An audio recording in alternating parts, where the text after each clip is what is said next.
Assalamualaikum warahmatullahi wabarakatuh, sahabat tani. Video ini saya buat meluruskan informasi yang nggak punya dasar ilmiah sehingga bakalan berpotensi buat merugikan orang lain. Dan ini memang sudah jadi kewajiban saya biar Anda semua terhindar dari korban hoax.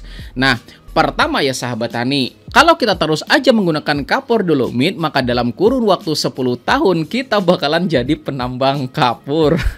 Nah, dari pernyataan ini ya sahabat tani, kelihatan banget bahwa yang memberikan informasi yaitu si asam asetat itu adalah pemula. Karena mereka-mereka yang sudah 10 tahun lebih menggunakan pengapuran, itu kok tanamannya aman-aman aja ya. Gak ada tuh yang jadi penambang kapur, ya nggak? Maka dari sini ya sahabat tani, kelihatan loh bahwa si asam asetat memang gak pernah ngelihat fakta di lapangan, ya nggak? Cuma memang di dalam prakteknya di lapangan terkadang ada loh di daerah-daerah tertentu yang memang harga kapur dolomit itu memang mahalnya luar biasa. Dan makin tahun harganya makin naik. Maka dari itu boleh aja loh ya sahabat tani digantikan dengan alternatif lainnya.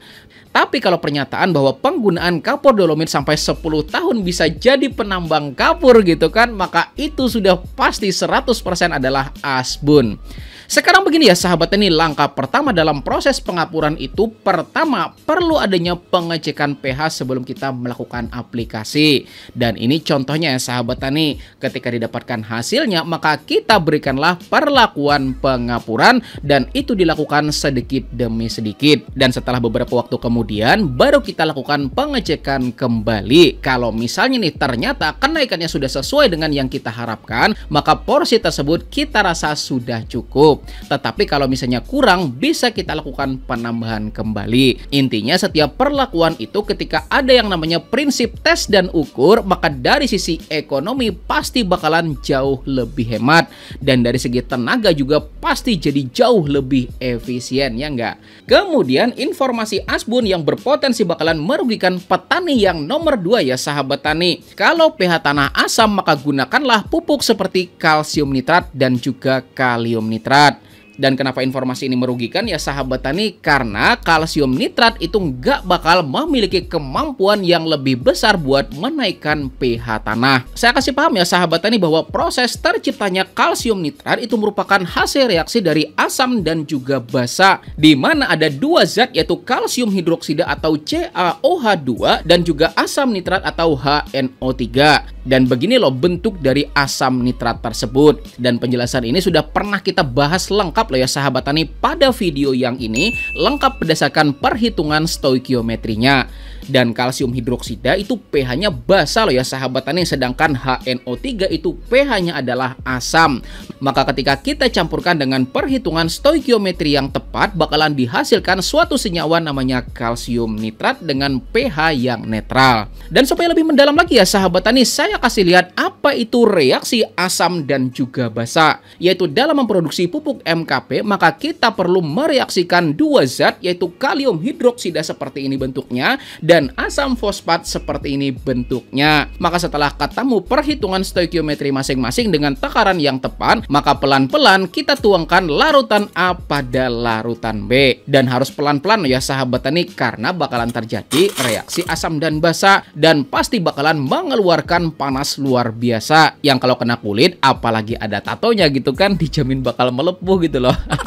Dan setelah semua larutan A dan juga B tercampur, maka bakalan dihasilkan kristal yang disebut dengan MKP atau disebut juga dengan monokalium fosfat. Nah, jadi ini adalah contoh nyata dari yang namanya reaksi asam dan basa. Dan buat Anda yang penasaran detail cara bikinnya gitu kan, maka saya adalah orang pertama yang membuat video pembuatan MKP berdasarkan stoikiometri yang tepat. Maka silahkan detailnya silahkan tonton pada video yang ini, oke? Dan dalam pembuatan kalsium nitrat juga sama loh ya sahabat tani, ada yang namanya reaksi asam dan juga basa. Ada kalsium hidroksida yang bersifat basa dan ada asam nitrat yang memang bersifat asam. Maka ketika keduanya ini dicampurkan dengan perhitungan stoikiometri yang tepat, bakalan dihasilkan yang namanya kalsium nitrat dengan pH yang netral.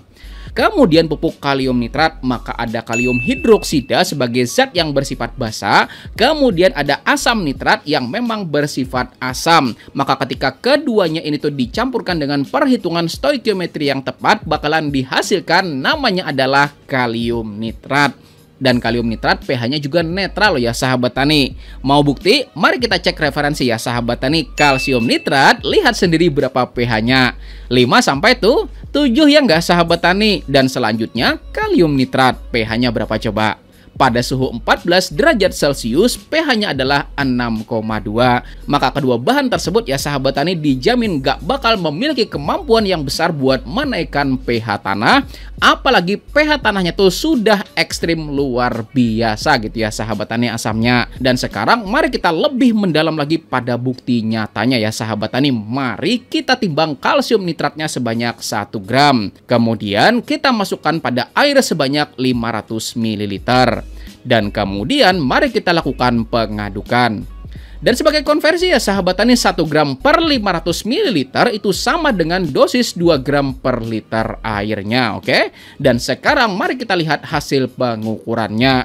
Ternyata pH-nya di angka 6 loh ya sahabat tani. Dan pH segini kalau dikatakan bisa menaikkan pH tanah, maka kayaknya habis keminum etanol deh. Jadi artinya informasi dari si asam asetat kalau buat menaikkan pH tanah cukup dengan pupuk kalsium nitrat dan juga kalium nitrat itu 100% adalah hoax atau asbun ya sahabat tani, oke? Dan sampai di sini mungkin akan ada yang bertanya gitu kan, kok kelihatannya gampang ya nggak buat ngelurusinnya ya nggak sahabat tani? Maka jawabannya karena ya sahabat tani, kimia sintetis dan juga pupuk organik adalah makanan saya sehari-hari, terutama pada saat saya sekolah dulu ya sahabat tani, oke?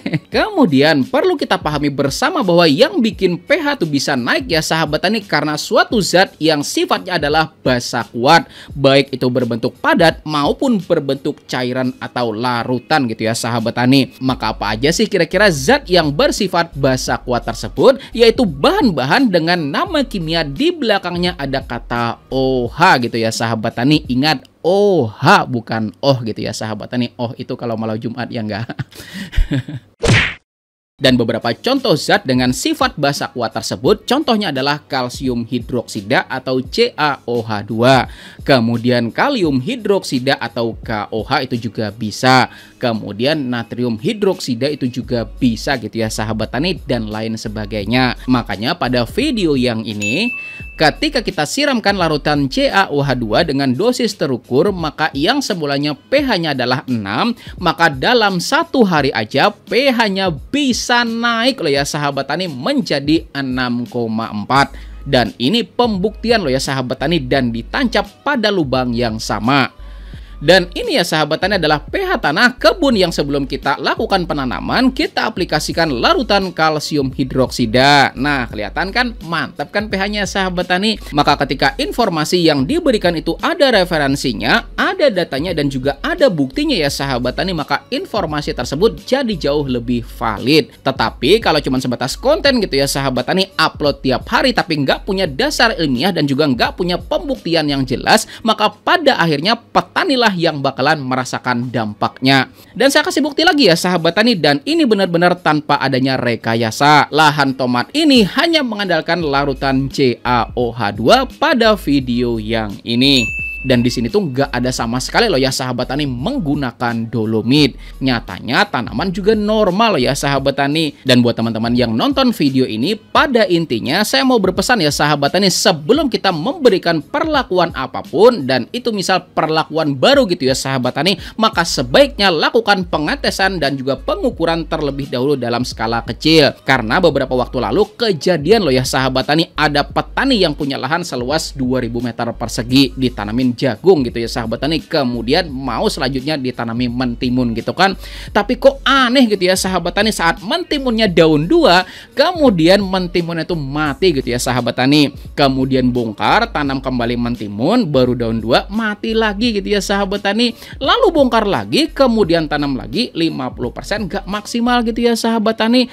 Ternyata usut demi usut, sebelumnya beliau memberikan perlakuan namanya herbisida kontak, yang kemudian beliau coba-coba mencampurkan dengan pemati biji. Dan apa yang terjadi? Dampaknya sistemik loh ya sahabat tani. Ternyata parah loh ya sahabat tani. Maka solusinya adalah kita perlu melakukan pembenahan tanah tersebut biar efek dari perlakuan sebelumnya bisa lebih berkurang, bahkan syukur-syukur bisa hilang gitu ya sahabat tani. Maka solusinya adalah pada lubang tanam bisa kita berikan pengapuran dengan tujuan buat membenahi tanah pertanian, atau kocorkan dengan larutan kalsium hidroksida juga bisa. Dan alhamdulillah gitu ya sahabat tani, sekarang udah mulai ada perbaikan. Mantap. Jadi ya sahabat tani, manfaat dari penggunaan kapur di sini tuh juga bisa buat membenahi tanah pertanian yang rusak ya sahabat tani gara-gara kesalahan dan juga kelalaian kita dalam proses budidaya tanaman.